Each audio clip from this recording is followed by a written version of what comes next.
flashes da festividade aqui da igreja de Campo Redondo. Aqui em São Pedro da Aldeia, a Assembleia de Deus, onde vocês estão vendo a fachada da igreja. Puderam também participar um pouquinho do culto, com a bênção. E o culto já acabou, o povo está aqui do lado de fora, todo mundo se confraternizando. E nós estamos aqui para mostrar um pouquinho para o Point News. Eu não posso esquecer de vocês. Na verdade, eu não esqueço de vocês nunca.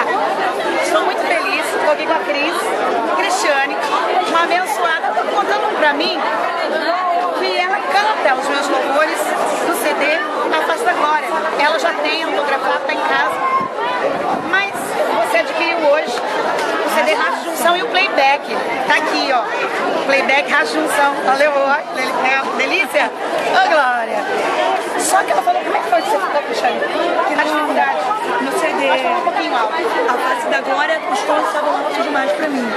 Então eu canto Conquista, aquele Não Choro Mais em Vão, Glória. né?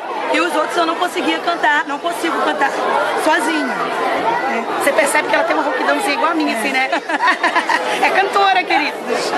Que merda. Cantora, adoradora, em nome de Jesus. Não, você é cantora e é abençoada. Amém. Glória a Deus. Abençoada, levita, cheia de unção. E aí você canta os meus louvores, mas eles ficam um pouco altos, é isso? Só que eu falei pra elas aqui, pra Cristiane, que ela adquirindo o Raça Junção, eu abaixei o tom, queridos, pra deixar vocês. Vale um aplauso, né? Oi, Glória! Ai, Jesus. Vem cá, moça de Jesus. Olha só, ela adquiriu o CD e vai estar cantando Raça Junção. Você está prometendo Ai, Jesus. para os nossos queridos pointinienses que você vai estar cantando o CD Raça Junção.